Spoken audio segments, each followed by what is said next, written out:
So it's the morning after the first night that we spent in Busby, but we did stay in a campsite, on a campsite.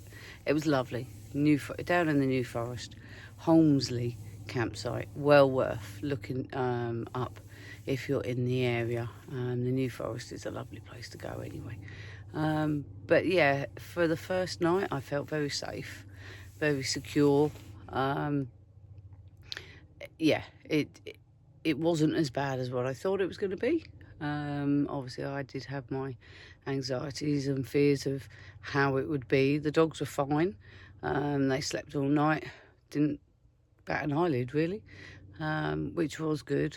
There wasn't hardly anyone on the site, and we were quite tucked up in a corner anyway, which I think just made that little bit more of the settlement for me, in the sense of feeling safe and secure.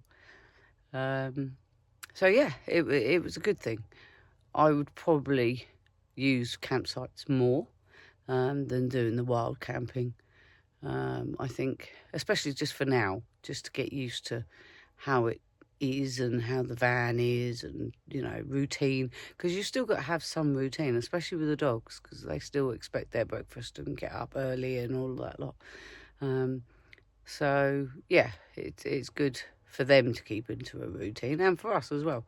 But being out not in your own home is always a difficult thing. But no, it's all good. So we've just stopped for lunch in a little village in Dorset we're in at the moment, and you could actually stay here overnight. Would I feel safe enough to stay here overnight? Probably would, because it is off the road, it is tucked in, and apart from the dog walkers, you don't get anything, and there's no sign saying, like, I'm getting attacked by my bunting. There's no sign to say you can't overnight camp here. So I do wonder if you could, and you probably would be quite safe. So I suppose for me now, finding spaces that would be suitable other than using a campsite sort of reassures me that not permanent van lifing, but going away for weekends or a week or whatever, exploring, which is brilliant. I love it, going out, seeing different places and villages and different towns. But staying overnight is always that, oh, where do we stay? What do we do? That kind of thing. You do have to drive around. The reality is driving around to find that area, and going with your gut as well. If you pull up somewhere and you don't feel safe, then don't do it. Don't stay there. Move on. Find somewhere else on Park for Night, or just Google map it and see if you can find somewhere, because you've got to go with your instincts. And sometimes, 9 times out of 10, they're correct. Though when we pulled in here, Mick did say it's probably used for the frequenting couples or singletons, nighttime adventures, shall we say. Whether that's true or not, I don't know. But we could possibly think about wild camping in certain areas, because there are these beautiful spots.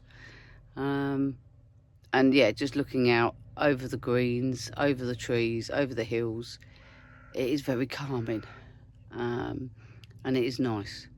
So yeah, there you go. I managed to get through the first night.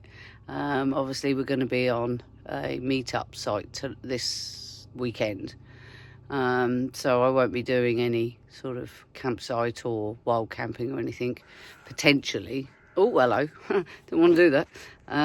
Potentially until next week or the week after. So we'll wait and see how I feel about that.